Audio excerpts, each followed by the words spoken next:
गुजरात में, तो आपको पता नहीं कि सौराष्ट्र के खेडूत जो सौराष्ट्र का किसान है वो पूरा दिन हल चलाता है, शाम को उसके घर में चूल्हा भी नहीं चलता है यहाँ पर। और इस प्रकार की हार्दिक साहब, हमें तो यही बताया गया था, लेकिन यहाँ पर जो बातें हुई ऐसी बातें नहीं है। पर हार्दिक साहब, हमें तो ये बताया गया था कि गुजरात एक समृद्ध राज्य है। पिछले हम लोग कई सालों से सुनते आ रहे हैं कि उसका विकास देश में सबसे ज्यादा हुआ, एक गुजरात मॉडल है और उसका एक समृद्ध समाज जिसके बारे में हम लोग जानते हैं।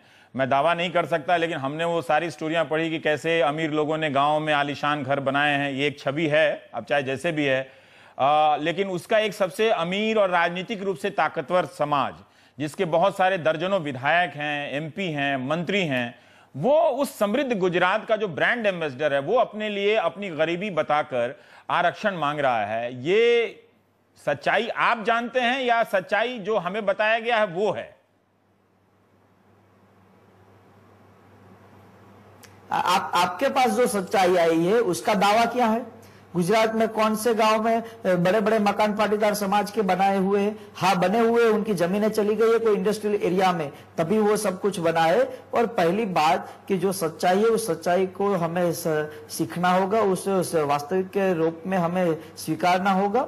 ये गुजरात में विकास की बात हुई है, होगा।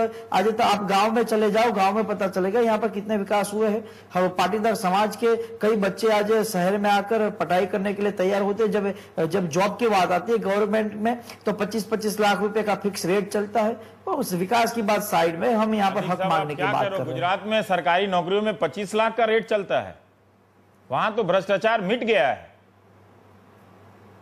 हाँ, पीएसआई साइलेंट भ्रष्टाचार है, साइलेंट भ्रष्टाचार। अच्छा, ओ अच्छा।